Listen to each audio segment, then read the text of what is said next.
Hey losers, it's lunchtime. You know what that means. What's your word? Let's see what it is today. What is most important to you? What is most important to you? It always takes me a minute for something to come to the front of my brain. What's most important to me? I would have to say there's a lot of things, but what's coming to my head right now is always hoping that my intended actions are received by the other party as I intended them and with the right spirit. So what does that mean? As a coach, you give a lot of advice. You comment on a lot of posts, you post stuff.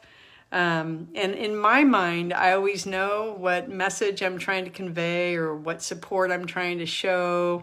And I think about a time when I ran a half marathon a few years ago. There were 5 of us that went together.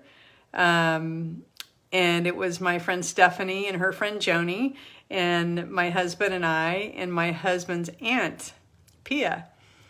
And I had intended to run that half marathon with my husband, like I always do.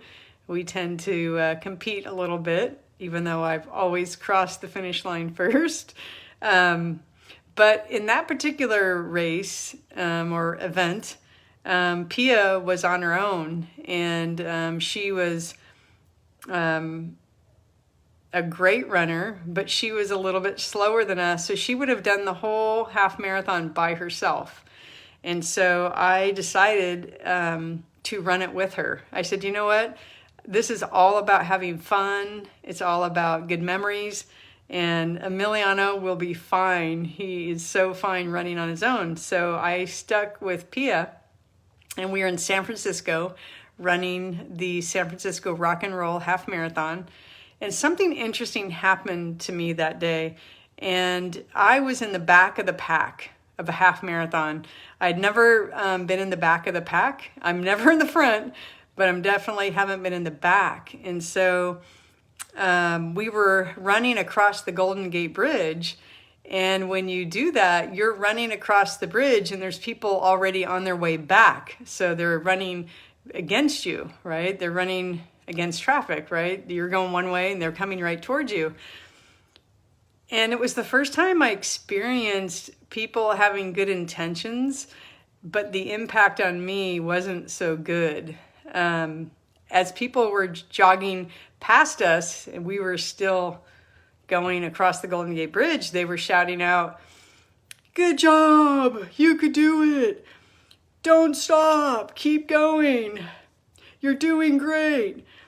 And I was like, oh my God, that just feels yucky, being in the back of the pack and having all these people giving you these support and compliments, but really it wasn't helpful. It actually made you feel bad. And so I learned from that day forward that if I'm running faster than somebody, if I'm passing somebody, just give them a high five. That's it. Whether it's an air high five or whether you actually touch hands, and hopefully you do,